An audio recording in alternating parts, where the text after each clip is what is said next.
By Jennifer Rubin. Jennifer Rubin, opinion writer reporting from a center-right perspective. Email bio follow opinion writer October 27 at 6 p.m. The Post reports, a gunman attacked a Pittsburgh synagogue during Saturday morning services in what the Anti-Defamation League called likely the deadliest attack on the Jewish community in the history of the United States.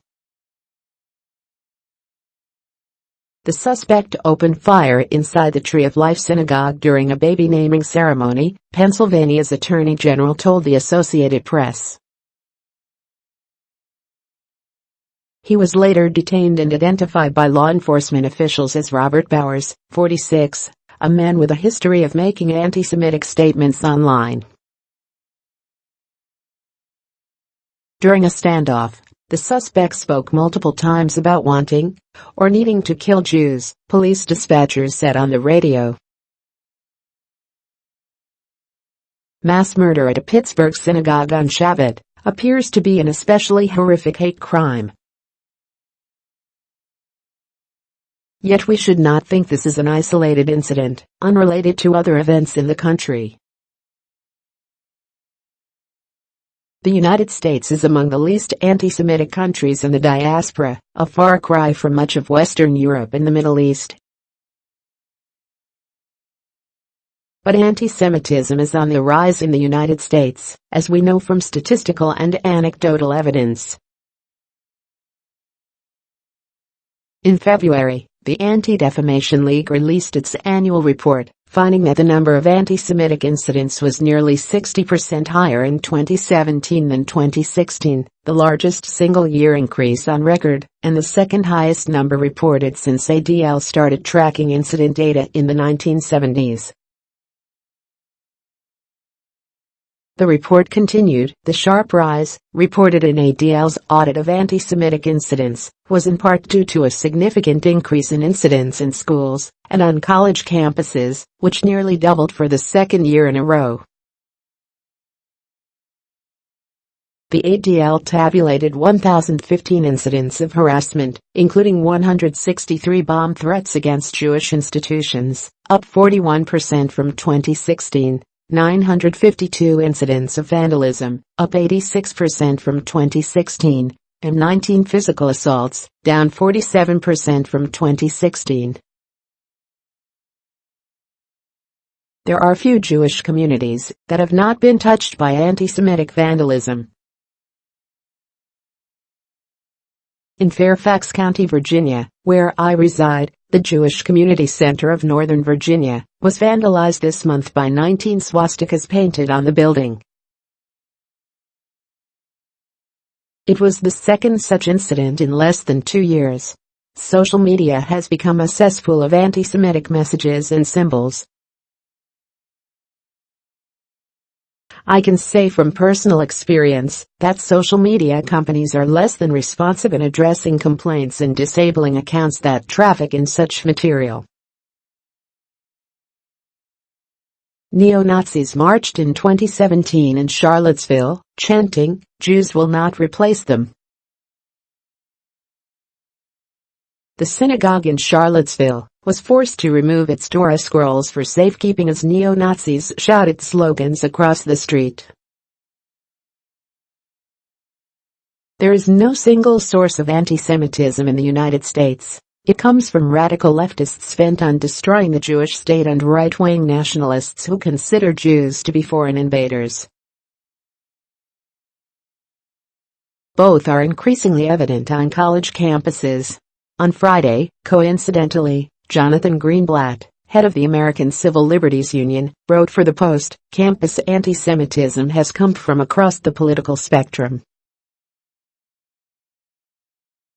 For several years now, alt-right and neo-Nazi groups have targeted college campuses to spread their hateful ideologies and recruit young people for their movements. The ADL found that white supremacist propaganda on college campuses nearly doubled in the 2017-18 school year from the year prior. He noted that radical left-wing as well as neo-Nazi groups are no longer rare on campuses. There is, however, one particular way in which anti-Semitism is being mainstreamed in the United States and in Europe: the propagation of blood and soil right-wing nationalism, that by definition excludes Jews, whom many nationalists do not consider white. A country defined as white and Christian, one in which foreigners and different ethnic groups are seen as infesting the country and diluting its true heritage, by definition casts Jews as a fifth column, as outsiders, as the other. Right-wing nationalism in Europe goes hand in hand with overt anti-Semitism. Sure enough, as authoritarian governments have come to power, anti-Semitism has become endemic in liberal Eastern European countries, including Hungary, where left-leaning Jewish billionaire George Soros is an all-purpose bogeyman, and Poland, but also in Western European countries, such as like Italy, which is drifting toward fascism. One does not have to spit obvious anti-Semitic slurs to be perpetuating anti-Semitic themes. Jews control the media. Jews have too much power. Defining Jews out of the body politic, by defining real citizens in racial, ethnic and/or religious terms, is perhaps the most common tactic. The Pittsburgh gunman reportedly focused his ire on the Hebrew Immigrant Aid Society, accusing it of funding the Central American caravan of refugees, which he dubbed invaders. Recently, Trump supporters and Fox News programming, following the president's lead, have obsessed with escalating hysteria over the caravan, which is hundreds of miles from our southern border, and Trumpites have even claimed it is funded by Soros, whose name figures prominently in their conspiratorial rhetoric. So when American politicians blame Soros for opposition to the administration, or celebrate nationalism, or declare the United States as a Christian nation, as opposed to a country in which a majority of people are Christian, they are consciously or unconsciously channeling and amplifying anti-Semitism. No one other than the shooter is responsible for the mass murder in Pittsburgh, but there are many people, including those in public office and in digital media, contributing to the rise of the anti-Semitic sentiments the shooter allegedly shouted.